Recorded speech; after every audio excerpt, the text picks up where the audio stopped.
What is going on YouTube? It's Jake, aka StarCoding, coming at you with another video where we're talking about computer science. Today we're taking a short history lesson and we're talking about go-to statements. In my high school and college years, I was taught that go-to statements were just terrible and you should never use them in your program. And me being a student of the trade, I was like, all right, teacher, no problem. We will not use go-to statements.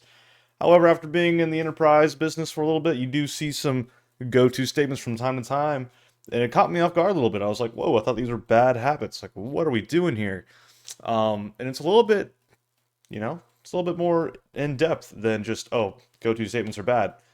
And I was going through some history and found the original letter from our homie Dr. Dijkstra, one of the fathers of computer science, who made Dijkstra's algorithm. Great for, I believe wasn't sorting, it was like a quick navigation. I remember it was like close to A star. I'm trying to remember. I think it's a pathfinding algorithm. That's what it is. Needless to say, though, we have a letter from Dijkstra. Thought we'd just look at it real quick and figure out like where this notation of go-to statements came and why they are considered bad. So let's look into it. We're looking at a letter to the ACM in 1968. Communication with the ACM. Long time ago, but there was something that Dijkstra was talking about.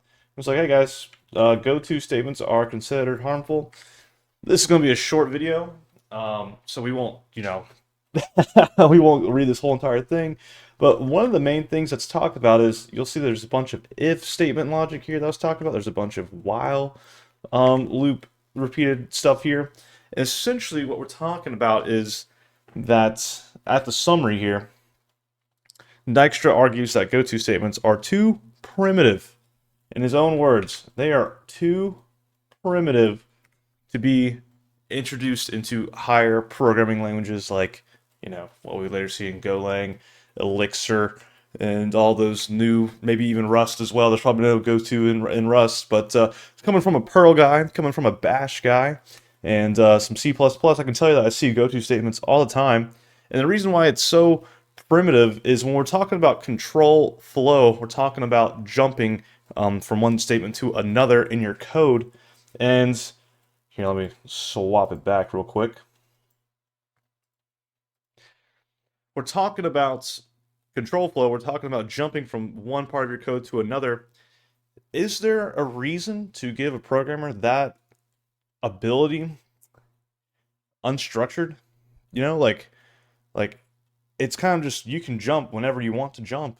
Let's have some structures in place like an if, then, else, a for each, a switch, case. Let's have proper control flow structures to do your code. That way you don't mess up. Because you can imagine back in like the 1960s, if you could just put a go-to statement anywhere you wanted to, you were making up who knows what. And some of the logic issues that occurred were kind of crazy. And I guess you get stuck in infinite loops a lot more back in the day versus with these nice control flow structures. So essentially, to conclude, we're talking about go-to statements. We're just saying, hey, you shouldn't use them because they're kind of primitive. All right? You can do everything you can with an if statement, with a while loop, with a for loop. If you are going to see a go-to statement, odds are it's not bad. It's just, the person knows what they're talking about and that they know what they're doing. If you don't see any, logic error with that go-to statement, odds are it's perfectly fine where it is. Yeah, I hope you like this little history lesson about go-to statements. Peace.